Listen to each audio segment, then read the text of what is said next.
ہمیں خداوند میں چلنا ہے تو یاد رکھیے گا ہم صرف ان چیزوں پر ڈیپینڈ نہیں کر سکتے کہ خداوند نے بچایا ہے خداوند ہی کرے گا، خداوند ہی کرے گا، اس کی مرضی ہوگی تو ہو جائے گا، اگر وہ چاہے گا تو وہ کر لے گا، اگر اس کی مرضی نہیں ہوگی تو نہیں ہوگا، کیونکہ بائبل ایسا نہیں بتاتی، یہ بائبل کی ٹیچنگ نہیں ہے۔ ہاں ہمارا یہ ایمان ہے کہ سب کچھ خداوند کی مرضی سے ہوتا ہے، سب کچھ اس کے اختیار میں ہے، لیکن ان سب چیزوں کے باوجود بھی بائبل مقدس ایمانداروں کے حق میں یہ کہتی ہے کہ تو جو کچھ کہے گا میں وہ کروں گا۔ یسوع مسیح نے کہا کہ جب تم باپ سے دعا کرو گے تو وہ تمہاری دعاؤں کا جواب دے گا، اور جو تم چاہو گے کہ خدا تمہارے لیے کرے وہ تمہارے لیے کرے گا۔ یعنی خدا جب انسان کی زندگی میں کچھ کرنا چاہتا ہے تو وہ صرف اس دبدبے سے نہیں کرنا چاہتا کہ بس جو میری مرضی ہوگی میں کروں گا، بلکہ خدا چاہتا ہے کہ اس کے اور انسان کے درمیان میں میوچل انڈرسٹینڈنگ ہو، وہ مل کر اس کے کام کو زمین پر کریں۔ ایٹ لیسٹ ہم اپنی پرسنل لائف میں خداوند کے ساتھ مل کر چلیں۔ لیکن جب ہم سوچتے ہیں کہ بائی گریس سب کچھ ایسے ہی ہو جائے گا، سب کچھ اپنے آپ ہوگا، خدا نے کرنا ہوگا تو خدا کرے گا، اس نے نہیں کرنا ہوگا تو اس نے وہ نہیں کرے گا، انہی لوگوں کے بارے میں یہاں پر یسوع مسیح کلام کر رہے ہیں۔ انہی کے بارے میں اس کو کہہ رہے ہیں کہ بہت سارے لوگ شروعات کریں گے، وہ دروازے سے داخل ہونے کی کوشش کریں گے لیکن وہ داخل نہیں ہو پائیں گے۔ آپ نے دیکھا ہوگا بہت سارے لوگ دعا کرتے ہیں،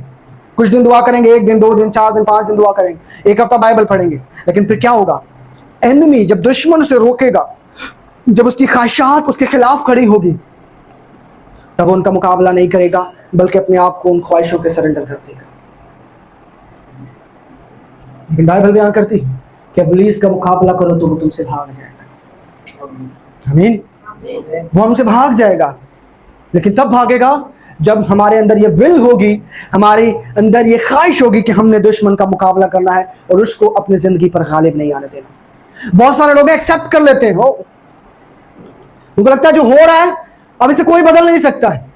لیکن یاد رکھیے گا جس خدا پر آپ کا ایمان ہے وہ کوئی مردہ خدا نہیں ہے، وہ زندہ خدا ہے، اور جو زندہ ہوتا ہے وہ فیصلے لیتا ہے، اور جو فیصلے لیتا ہے بائبل بیان کرتی ہے کہ خدا کے فیصلے تیرے حق میں بھلائی کے فیصلے ہیں۔ سو خداوند میرے اور آپ کے لیے بھلائی کے فیصلے لینا چاہتا ہے، لیکن ضرور ہے کہ ہم جان فشانی کریں، ہم زور ماریں، نہ صرف اس بات پر ڈیپینڈنٹ ہو کہ اگر ہونا ہوگا تو ہو جائے گا، اس کے یہ نہ سوچ کر ہم جو چاہتے ہیں کہ خدا ہمارے لیے کرے اور ہم بائبل سے ان چیزوں کو کنفرم کر۔ یاد رکھیے کہ میں کوئی وہ بچوں کو کلام نہیں سنا رہا کہ جنہیں پتہ ہی نہیں کرنا کیا ہے، میں ایمانداروں سے بات کر رہا ہوں۔ تو جب ہم خداوند کے حضور میں جائیں اور ہم جب دعا کریں تو یاد رکھیے گا آپ کو یہ معلوم ہونا چاہیے کہ خداوند آپ کی دعا کو سن کر آسمان کو کھول دے گا، وہ آپ کی دعا کو سن کر بیرکلزم کو ہٹا دے گا، وہ آپ کی دعا کو سن کر سب کچھ پاسبل کر دے گا جو کچھ آپ اس خدا سے مانگ رہے ہیں۔ یہ ایک فیتھ ہونا چاہیے ہر ایک ایماندار کا۔ یاد رکھیے گا بغیر ایمان کے ہم اس کو پسند نہیں آ سکتے ہیں، بغیر فیتھ کے ہم خداوند کو پسند نہیں آ سکتے ہیں، اور بغیر فیتھ کے، بغیر اس پر بھروسہ کیے ہوئے ہم اپنی زندگی کے روزمرہ کے حالات پر قابو بھی نہیں پا سکتے ہیں۔ یعنی جو طوفان، جو مشکل انسان اپنی زندگی میں اٹھتے ہوئے دیکھتا ہے، اس کا مطلب یہ نہیں ہے کہ اگر انسان سوچے کہ بس میں نے خداوند کو قبول کر لیا تو اب سب کچھ بہت اچھا چلے گا۔ یقیناً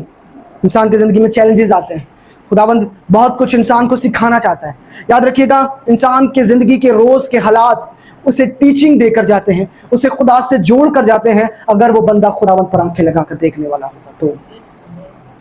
لیکن اگر وہ خداوند کی طرف نظر نہیں کرے گا تو اسے لگے گا لے یہ ساری مصیبتیں میرے لیے رہ گئی ہیں، یہ سب کچھ میرے لیے رہ گئے۔ لیکن جب انسان کی آنکھ خداوند پر لگی ہوگی نا، وہ اس سکڑی راہ پر بھی، بے شک وہ سکڑی راہ میں سے گزر رہا ہے تو بھی اس کی آنکھیں اس منزل پر لگی ہوئی ہے جو یسوع مسیح ہے، تب وہ ان راہوں پر چل سکتا ہے، کھڑا رہ سکتا ہے اور اس برکت کو حاصل کر سکتا ہے جو خدا اسے دینا چاہتا ہے۔